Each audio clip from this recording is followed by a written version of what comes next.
Wrapper വേടനെതിരായ പുതിയൊരു പരാതി ഉയർന്നു വന്നിരിക്കുകയാണ്. വേടനെതിരെ ഒരു പീഡന പരാതിയാണ് വന്നിരിക്കുന്നത്.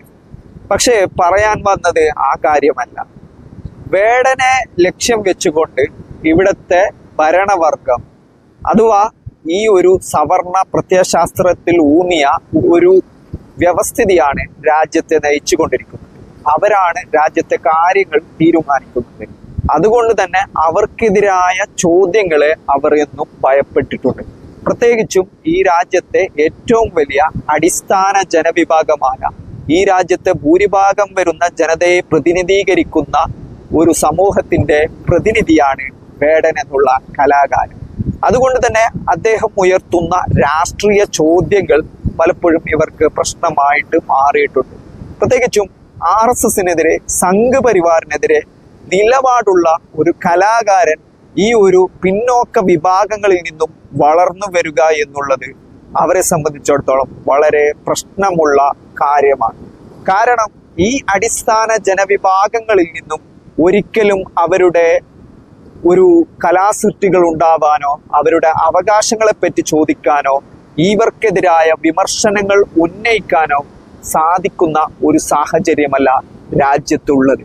ഇത്തരം വിഭാഗങ്ങളിൽ നിന്നും അത്തരം ആളുകൾ വളർന്നു വന്നാൽ അവരെ ടാർഗറ്റ് ചെയ്തുകൊണ്ട് ഇല്ലാതാക്കാനോ അല്ലെങ്കിൽ അവരെ നിർജീവമാക്കാനോ പലപ്പോഴും ഈ സവർണ വ്യവസ്ഥിതിയിൽ അധിഷ്ഠിതമായ ഈ ഒരു വിഭാഗത്തെ കൈകാര്യം ചെയ്യുന്ന ഈ ഒരു സമൂഹത്തിന് അവർക്കതിനെ കഴിയാറുണ്ട്. അവരാണ് പലപ്പോഴും ഭരണകൂടത്തെ നിയന്ത്രിക്കുന്നത്, സർക്കാരുകളെ നിയന്ത്രിക്കുന്നത്, സംവിധാനങ്ങളെ നിയന്ത്രിക്കുന്നത്, അന്വേഷണ ഏജൻസികളെ നിയന്ത്രിക്കുന്നത്. അതുകൊണ്ട് തന്നെ ഇത്തരം കാലങ്ങളായിട്ട് ഇവിടെ ഒരു വ്യവസ്ഥിതിയെ നിലനിർത്തി പോന്നിരുന്ന ഈ സംവിധാനങ്ങൾ ആ വ്യവസ്ഥിതിക്കെതിരായ ചോദ്യങ്ങളെ ഭയപ്പെട്ടിരുന്നു എന്നുള്ളതാണ് യാഥാർത്ഥ്യം.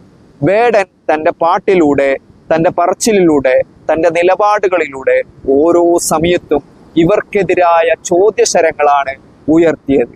RSSനെ കുറിച്ച് പറയുമ്പോൾ, സംഘപരിവാറിനെ കുറിച്ച് പറയുമ്പോൾ ഇവിടത്തെ ഭരണകൂടം യഥാർത്ഥത്തിൽ ഈ അധസ്ഥിത ജനവിഭാഗത്തിന്, ഈ രാജ്യത്തിലെ ഏറ്റവും വലിയ അധസ്ഥിത ജനവിഭാഗത്തിന്, അടിസ്ഥാന ജനവിഭാഗത്തിന് എന്തു നൽകി എന്നുള്ള ചോദ്യമാണ് പലപ്പോഴും വേടൻ എന്നുള്ള കലാകാരൻ ഉയർത്തുന്നത്. മറ്റുള്ള കലാകാരന്മാരോ ഗായകരോ അല്ലെങ്കിൽ ഈ മേഖലയിൽ പ്രവർത്തിക്കുന്ന ആളുകളോ ചോദിക്കാൻ ധൈര്യപ്പെടാത്ത ചില ചോദ്യങ്ങളാണ് വേടൻ ചോദിച്ചിട്ടുള്ളത്. അത് അദ്ദേഹത്തിന്റെ പാട്ടിലായാലും നിലപാടുകളിലൂടെയാണ്. ഈ ചോദ്യങ്ങൾക്ക് ഒരിക്കലും ഉത്തരം നൽകാൻ ഇവർക്ക് സാധിക്കില്ല. അതുകൊണ്ട് തന്നെ നിരന്തരമായ സൈബർ അറ്റാക്കുകൾക്ക് അല്ലെങ്കിൽ സംഘപരിവാറിന്റെ വലിയ രീതിയിലുള്ള പ്രകോപനങ്ങൾക്ക്, വലിയ രീതിയിലുള്ള അധിക്ഷേപങ്ങൾക്ക് ഇരയായ ആളാണ് വേടൻ എന്നുള്ളത്. നേരത്തെ പുലിപ്പല്ലുമായോ അല്ലെങ്കിൽ അതുമായി ബന്ധപ്പെട്ട കാര്യങ്ങളിലോ വലിയ രീതിയിലുള്ള നടപടികൾ വേടനെതിരെ ഉയർന്നു വന്നിരുന്നു. പക്ഷെ അന്നും ജനകീയ പിന്തുണ വേടനുണ്ടായിരുന്നു.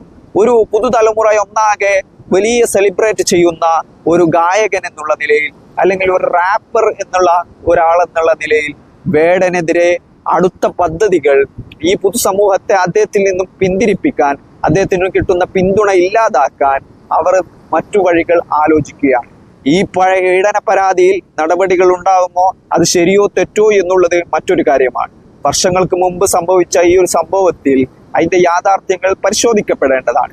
പക്ഷേ ഇപ്പോൾ പലപ്പോഴും നമ്മൾ കാണാറുള്ള ഒരു കാഴ്ച എന്നുള്ളത് പരസ്പരം സൗഹൃദങ്ങൾ ഉണ്ടാകുകയും ആ സൗഹൃദങ്ങൾ പലപ്പോഴും ലൈംഗികമായ ബന്ധങ്ങളിലേക്ക് എത്തുകയും ആ ബന്ധങ്ങൾ ഒഴിവായതിനു ശേഷം എന്നെ പീഡിപ്പിച്ചേ എന്നുള്ള പരാതികളുമായിട്ട് ഇവർ പരസ്പരം സൗഹൃദമുള്ള ആളുകൾ പിന്നീട് രംഗത്ത് വരികയും ചെയ്യുന്ന ഒരു സാഹചര്യം നമ്മുടെ നാടുകളെ സംബന്ധിച്ചിടത്തോളം ഉണ്ട്. അഥവാ വർഷങ്ങളായി അടുത്ത സൗഹൃദം ഇടപഴകിയിരുന്ന എല്ലാ കാര്യങ്ങളും ഒന്നിച്ച് നടത്തിയിരുന്ന ആളുകൾ പിന്നീട് തെറ്റിപ്പിരിയുകയും പലപ്പോഴും പല രീതിയിലുള്ള കാര്യങ്ങളിലേക്ക് വഴിമാറി സഞ്ചരിക്കുകയും ചെയ്യുമ്പോൾ ഇവരുടെ ആദ്യകാലത്തുണ്ടായിരുന്ന സൗഹൃദത്തിൽ സംഭവിച്ച കാര്യങ്ങൾ മുതലെടുത്തുകൊണ്ട് അതിൽ പീഡന പരാതികൾ ഉയർത്തുന്ന സംഭവങ്ങൾ നമ്മളെ സംബന്ധിച്ചിടത്തോളം പലപ്പോഴും കണ്ടിട്ടുള്ളതാണ്. അതുകൊണ്ട് തന്നെ ഈ വേടന്റെ കാര്യത്തിലും ഇത്തരം കാര്യങ്ങൾ സംഭവിച്ചിരിക്കാം എന്ന് തന്നെയാണ് നമുക്ക് മനസ്സിലാക്കാൻ കഴിയുന്നത്. പരിപൂർണനായ ഒരു വ്യക്തിയും നമ്മളെ സംബന്ധിച്ചിടത്തോളം ഈ സമൂഹത്തിൽ ഇല്ല എന്നുള്ളതാണ്. അഥവാ ആരും പരിപൂർണനായിക്കൊണ്ട് ഇവർക്കെതിരെയോ അല്ലെങ്കിൽ ഏതെങ്കിലും കാര്യത്തിൽ അഭിപ്രായം പറയാനോ സംസാരിക്കാനോ കഴിയില്ല. അതുകൊണ്ട് തന്നെ പരിപൂർണനല്ലാത്ത വേടൻ തന്നെയാണ് നമുക്ക് ആവശ്യം.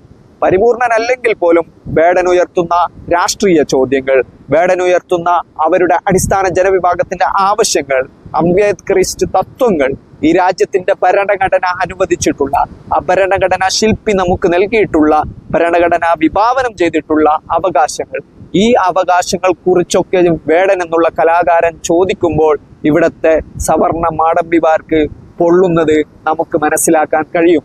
അതുകൊണ്ട് തന്നെ അവർ പുതിയ പുതിയ കുതന്ത്രങ്ങൾ മെനഞ്ഞുകൊണ്ടേയിരിക്കും. ചിലപ്പോൾ പീഡനങ്ങളാവാം, ചിലപ്പോൾ ലഹരികളാകാം, ചിലപ്പോൾ മറ്റു ചില കാര്യങ്ങളുമാകാം. അവർ തന്ത്രങ്ങൾ മെനയുകയാണ്. ഏത് സമയത്തും ഏത് കത്രിക പൂട്ടിട്ടും പൂട്ടാനുള്ള വഴികൾ അവർ ആലോചിക്കുകയാണ്. പക്ഷേ ഇവിടെ വേടൻ എന്നുള്ള കലാകാരൻ കൃത്യമായിട്ട് രാഷ്ട്രീയ കാഴ്ചപ്പാടുകളുള്ള, തന്റെ ജനതയെക്കുറിച്ച് അവബോധമുള്ള ഒരു കലാകാരനാണ്. അതുകൊണ്ട് തന്നെ ഇവരുടെ ഈ അജണ്ടകളെ കൃത്യമായിട്ട് മനസ്സിലാക്കി അതിനെ പരാജയപ്പെടുത്താൻ അദ്ദേഹത്തിന് സാധിക്കുമെന്നാണ് നമ്മൾ പ്രതീക്ഷിക്കുന്നത്. വീണ്ടും വേടനെതിരായ പുതിയ വിവാദങ്ങളും പരാതികളുമായി 24 മണിക്കൂറും പ്രവർത്തിക്കുന്ന ഇവരുടെ സംവിധാനങ്ങൾ പ്രവർത്തിച്ചു കൊണ്ടേയിരിക്കും. അതിൽ മാധ്യമങ്ങൾ ഉണ്ടാകും, അന്വേഷണ ഏജൻസികൾ ഉണ്ടാകും, സർക്കാർ സംവിധാനങ്ങൾ ഉണ്ടാകും, രാഷ്ട്രീയ പാർട്ടി നേതാക്കന്മാരുണ്ടാകും, ഇവിടുത്തെ സിനിമയെ കൈകാര്യം ചെയ്യുന്നവർ ഉണ്ടാകും, അല്ലെങ്കിൽ മറ്റുള്ള ആക്ടിവിസ്റ്റുകളും അതല്ലാത്ത ആളുകളുണ്ടാവും. പക്ഷേ അപ്പോൾ പോലും വേടൻ ഉയർത്തുന്ന ചോദ്യങ്ങൾ അവിടെ ബാക്കിയാവുകയാണ്. ആ പ്രസക്തി ഒരിക്കലും നഷ്ടപ്പെടില്ല എന്ന് തന്നെയാണ് നമ്മൾ മനസ്സിലാക്കേണ്ടത്.